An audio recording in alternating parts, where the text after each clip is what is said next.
Olá pessoal, eu quero estabelecer com vocês alguns acordos para o melhor andamento das nossas videoaulas.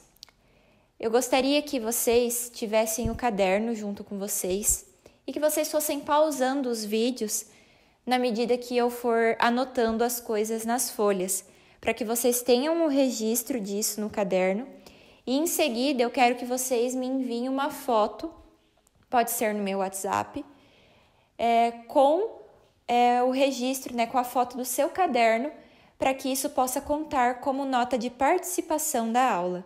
Anotem também dúvidas, pontos que vocês não entenderam, selecionem os exercícios que vocês não entenderam, para que no plantão de dúvidas eu possa esclarecer, certo? Vamos lá para a nossa aula? O tema da aula de hoje ainda está dentro do assunto da geologia, e nós vamos ver um pouco mais sobre a litosfera, a camada sólida do nosso planeta. E o que eu quero trazer para vocês um pouco hoje é sobre como o solo é formado. Mas antes da gente entender como o solo é formado, eu gostaria de trazer a definição do que é solo. Então, de acordo com a biologia, o solo ele é a parte exterior da crosta terrestre e ele é formado por partículas minerais e orgânicas que são originadas do desgaste de algumas rochas de forma muito lenta. Então, pessoal, a gente pode dizer que esse desgaste que decompõe as rochas, ele é ocasionado pela ação da chuva, do vento, do calor, do frio e até de alguns seres vivos, como bactérias, fungos, minhocas.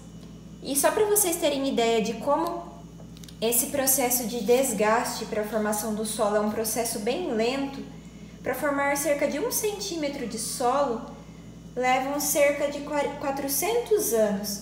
Então é um processo bem lento que vai formar o solo que nós conhecemos como hoje. Mas então vamos lá para o assunto que nos interessa. Então como que o solo se forma? Eu trouxe aqui para vocês um desenho esquemático para a gente poder entender como é que acontece todo esse processo.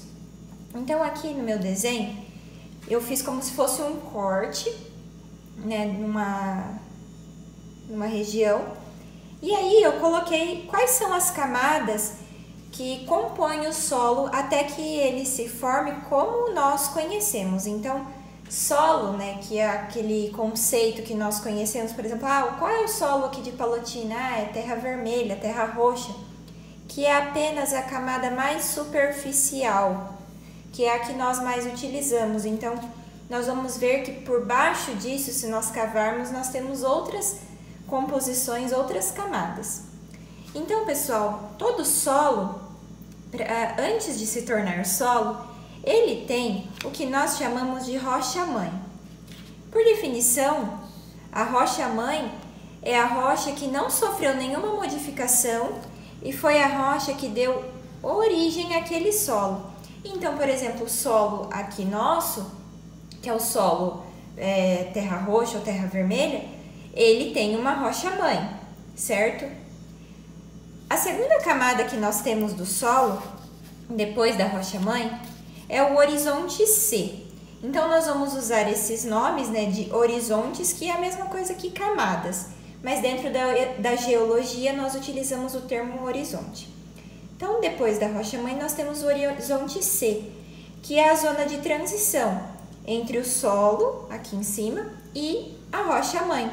E ele é formado por fragmentos de rochas maiores e que estão um pouco menos decompostas. Então aqui, eu quis representar aqui com esses pequenos fragmentos. E no horizonte C, ele é onde acontece grande parte da decomposição da rocha-mãe. E essa zona de transição também pode ser chamada de saprólito, porque ali é onde ocorre uma grande quantidade de ação de decompositores, certo? A outra camada que nós temos, ou outro horizonte, é o horizonte B. O horizonte B é uma camada que tem pouca matéria orgânica, mas ela é rica em minerais. Então, ali nós encontramos o acúmulo de muitos minérios, por exemplo, alumínio, o óxidos de ferro. Então é uma camada bem rica e é aqui que as pessoas exploram esses minerais. A outra camada que nós temos é o horizonte A. Aqui eu trouxe um macete para vocês, né? Então, horizonte A é horizonte mineral. Então, para vocês lembrarem, né, o A do mineral, horizonte A. E essa camada, ela contém uma grande quantidade, né, de compostos minerais que são originados da rocha-mãe e possui também um pouco de matéria orgânica decomposta. Não tanto quanto a próxima camada que nós vamos ver, mas possui uma quantidade de matéria orgânica, né, de seres vivos, restos de seres vivos que se decompõem. E nessa camada, os minerais eles se dissolvem na água, porque é uma camada um pouco mais permeável. E é aqui então que as raízes das plantas vão se localizar. Então, se eu pudesse fazer uma representação aqui aproveitando o meu desenho, é aqui que eu encontraria as raízes dessa minha plantinha que eu desenhei, certo? E por último, o horizonte que nós temos na camada mais superficial, que é o que nós realmente chamamos de solo, é o horizonte O. E a letra O vem de orgânico, porque é aqui que nós encontramos a maior parte da matéria orgânica. E é aqui que vivem os organismos do solo, as minhocas, os fungos, bactérias, decompositores.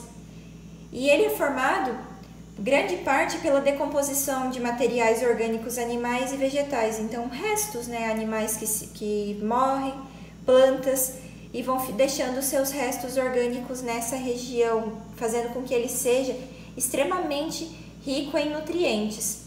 E é aqui também, pessoal, que nós encontramos o que nós chamamos de serrapilheira. Sabe quando nós vamos numa trilha ou no meio de uma mata e nós encontramos aquele monte de folhas secas?